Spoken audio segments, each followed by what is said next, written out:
Why can people be so stupid? Ooh, Yaoi review. Hi everybody, it's Corbin, and today we are here to talk about Satisfaction Guaranteed by Ryo Saenagi. We'll read the back and we shall delve into it and get into the nitty-gritty. While the world is watching to see who's going to be the next top model for a trendy new fashion designer, Shima is behind the scenes becoming the next top detective. As Corey competes against 4 other models for the top spot, he finds stiff competitions from Shinuka, a feisty elementary school model with a fast mouth and split personality. But when Corey's waiting room gets trashed, it seems someone may have it in for him. Will Shima be able to stop the catwalk catastrophe? This is rated teen for 13 plus and is in the genre of comedy. So now, to clarify, this is technically more in the genre of shonen ai, so keep that in mind if you do decide to read these. This one is probably the first volume where it kind of steers away from them having that homosexual kind of tension that they've had the entire time with the first two. This is the first one where they start talking about how they're interested in girls rather than just being interested in each other. So it's an interesting kind of theme and mood twist in this one. Now, art style has stayed the same. It just reminds me, it's a nostalgia kick for me. Whenever I read a Tokyopop, it's just pure nostalgia. It makes me smile. It makes me really happy. So, for me, it's a yes, yes, yes all across the board. Now, as far as plot goes with this one, okay, let's talk about it separately. With this one, it's good. It starts out with the title, well, the one they talk about in the synopsis. It starts off with that one, and that one actually leads us down a mild rabbit hole of who's done it, or who is guilty. It reminds me of the first volume a lot with the way the story and the plotline evolved, and it's fairly predictable. If you have a slight inkling, chances are it's correct with this one. I liked that. The second one, let me see. The second one was actually a continuation of the first one. The second one involved the little elementary school model. Now that one had a very interesting plot twist. It did not go in the direction I thought it was going to. It was not anywhere close to where I thought it was trying to go.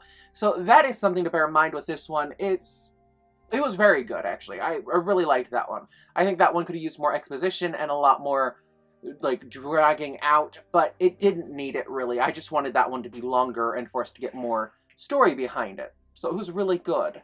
The next one, the very last one in this one, is pretty much about App, which is a fictional detective turned into a real detective when a nerdy man, like 2 volumes ago, needed it as a alternative personality for his persona, so he could be confident and in love and all of that stuff. So, yeah. That one went fairly par for the course. It was a little weird the way it ended, but it was still good.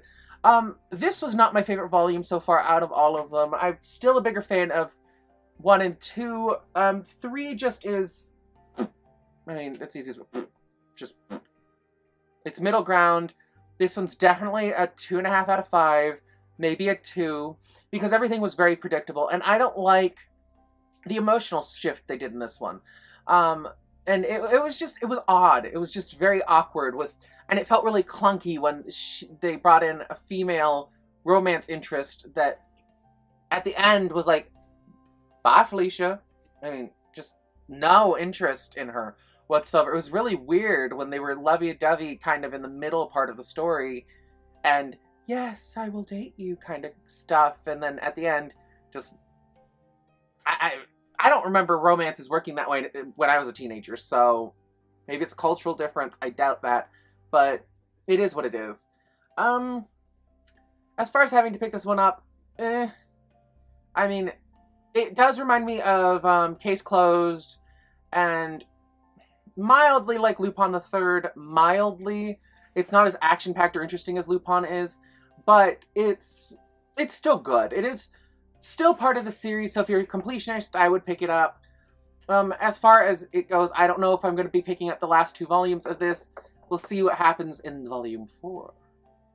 So yeah, If you guys have questions or comments, shoot them down below. Let me know if you guys know of any shonen I should review, because I have had a few friends' children who are under the age of 18 ask me what I would recommend since they're trying to get into the yaoi genre, and I can't, because I don't buy that kind of PG yaoi very often, I don't know exactly what to tell them. So yeah, if you guys can suggest things, then I'll check them out, and I'd really appreciate it. So yeah, I'll talk to you guys later. Give me a like, a favorite, subscribe, and share this with a friend who likes yaoi or shonen, and I'll talk to you guys later. Do you Bye. like what you see?